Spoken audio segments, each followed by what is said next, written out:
A few years ago, I came across a guy online. Every morning, he woke up at 5 a.m. He journaled, meditated, read 30 pages, worked out, took cold showers, tracked every calorie, every habit, every metric, every productivity trick. He looked like the perfect self-improvement success story.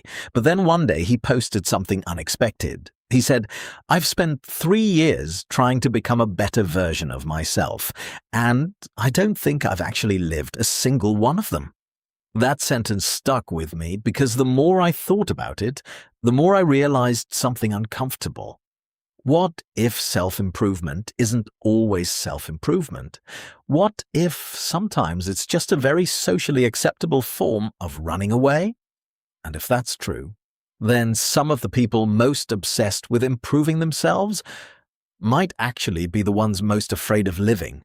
Self-improvement is supposed to help you build a better life, a stronger body, a sharper mind, more confidence, more discipline, and there's nothing wrong with any of that. The problem starts when self-improvement stops being a tool and becomes an escape, because there is a huge difference between improving your life and endlessly preparing to live it. Most people never notice when they cross that line. I didn't. Maybe you haven't either. Imagine two people. The first one spends 3 hours watching videos about starting a business. The second spends 3 hours trying to start one. One feels productive, the other feels terrified. Guess which one usually chooses YouTube tomorrow? Our brains are weird. Learning about something often gives us a small taste of the reward we'd get from actually doing it.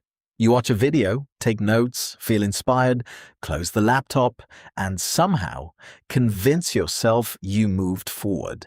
But information isn't action. Preparation isn't action. Thinking isn't action. And yet millions of people spend years collecting knowledge they'll never use. Not because they're lazy, because learning feels safer than failing. Reading about confidence is safer than risking rejection. Watching videos about business is safer than launching something. Learning social skills is safer than talking to strangers. Researching your dream is safer than chasing it. Notice the pattern? Self-improvement often allows us to feel like we're moving forward without exposing ourselves to the possibility of embarrassment, and that's why it's so addictive.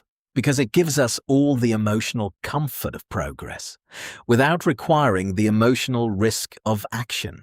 You can spend years preparing for a life that never arrives, years becoming ready, years waiting for the future version of yourself to finally show up.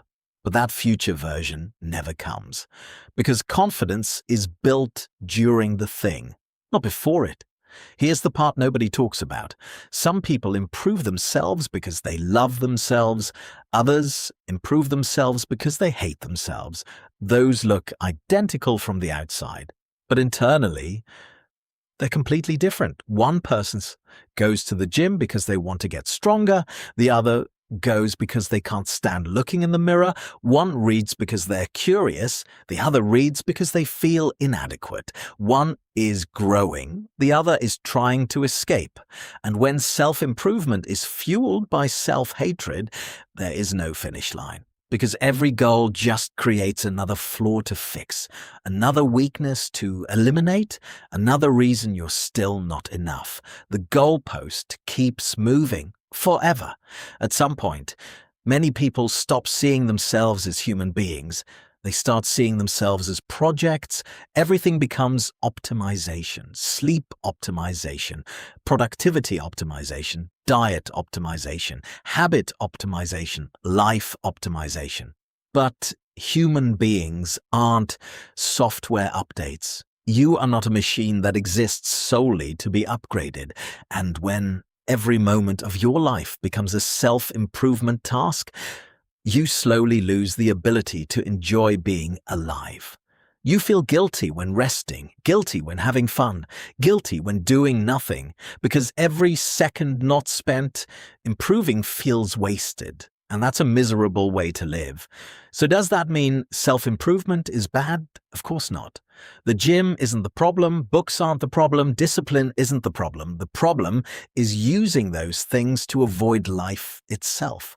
Because at the end of the day, the purpose of self-improvement is not to spend your entire life improving yourself. The purpose is to help you live, to have conversations, take risks, build relationships, create things, experience things, actually be here. Maybe the goal isn't becoming a perfect version of yourself. Maybe the goal is being fully present as the imperfect person you already are. And maybe the next step in your self-improvement journey is to stop improving for a moment and start living.